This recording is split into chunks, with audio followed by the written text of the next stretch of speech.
काफ़ी समय पुरानी बात है। चाइना के नॉर्थ प्रिविलियंस में 3 भिक्षु रहा करते थे। उनकी एक विशेषता थी कि वह हमेशा हंसते रहते थे। जहाँ भी जाते सिर्फ हंसते, ना किसी से कुछ कहना, ना किसी से कुछ सुनना। उनका एक ही काम था, सिर्फ हंसना। और हंसते भी इतनी शिद्दत और तल्लीनता से थे कि जो भी कोई देखता उन्हें सिर्फ उनको पागल ही कहता। उनका एक काम था, वह एक गांव से दूसरे गांव, दूसरे गांव से तीसरे गांव को जाते और सिर्फ हंसने का काम करते। जिस किसी भी गांव में जाते वह गांव के बीच में खड़े होकर सिर्फ हंसते। उनको हंसता हुआ देखकर लोग उनके पास में आते और सोचते कि ये पागल कौन आ गए जो सिर्फ जोर जोर से ठहाके मार के हंस रहे हैं। और सभी गांव वाले उनके पास में आकर इकट्ठे हो जाते। उनको देखते देखते सभी लोग हंसने लगते। जैसे ही सभी लोगों के चेहरे पर हंसी आती, वह वहां से दूसरे गांव के लिए निकल जाते। दूसरे गांव में जाकर भी वह यही करते, हंसते और गांव वालों को हंसाते। ऐसे ही उनका जीवन व्यतीत हुआ और ऐसे ही उनका जीवन निकल रहा था। तो ऐसे ही चलते चलते उनकी काफ़ी अवस्था हो चुकी थी और एक समय एक भिक्षु की मौत हो गई। सभी गांव वालों ने सोचा कि अब ना इनका एक साथी मर गया है, तो अब तो ये जरूर से ही रोएंगे।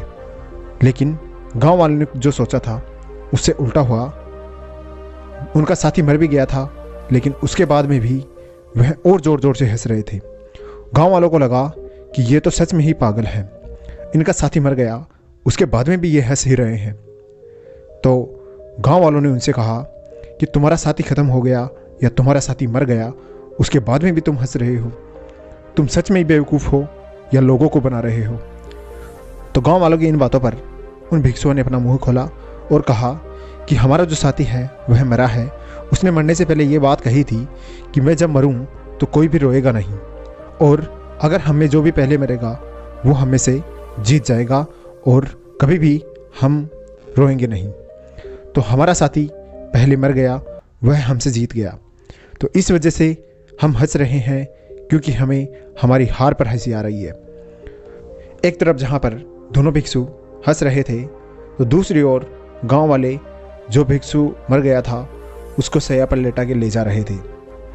ले जाते समय चाइना में एक परंपरा है कि जैसे ही कोई व्यक्ति खत्म होता है तो उसके कपड़े चेंज किए जाते हैं। लेकिन उस भिक्षु के साथ में या उस साधु के साथ में ऐसा नहीं किया गया, क्योंकि उसने मरने से पहले कहा था कि मेरे कपड़े चेंज मत करना, क्योंकि कपड़े उसके चेंज किए जाते हैं जो अशुद्ध हो, अपवित्र हो। मैंने तो अपनी ज़िंदगी में कभी अपवित्र काम किया ही नहीं, तो मैं तो कभी अपवित्र हुआ ही नहीं, तो मेरे कपड़े चेंज करने की भी किसी को आवश्यकता नहीं है। जैसे ही उसको लेटाया गया और चिता को आग लगाई गई, तो देखते ही देखते उसके जो कपड़े पहने हुए थे उनमें उस भिक्षु ने पटाखे लगा दिए थे। और जैसे ही चिता को आग लगाई, वह पटाखे छूटने लगे और आसमान में एक अजीब सी रोशनी फैल गई। यह अजीब दृश्य देखकर गांव वालों को फिर से हंसी आ गई। तो उन 2 भिक्षुओं ने आखिरी बार कहा कि इसने हमें एक बार तो अपनी मृत्यु को पहले बुलाकर हमें हरा कर हंसा दिया, और दूसरी बार अब इसके मरने के बाद में गांव वालों को आखिरी हंसी फिर से इसने दिला दी। तो इसी प्रकार हमें भी अपनी ज़िंदगी में हंसी के लिए कोई बहाना नहीं ढूंढना चाहिए। आज जिन हालातों में है, जिस स्थिति में है, उसी में हंसी ढूंढने की कोशिश करनी चाहिए। हंसी का कोई बहाना या हंसी का कोई समय नहीं होता। जैसे हैं आज हैं उसी में खुश रहना चाहिए।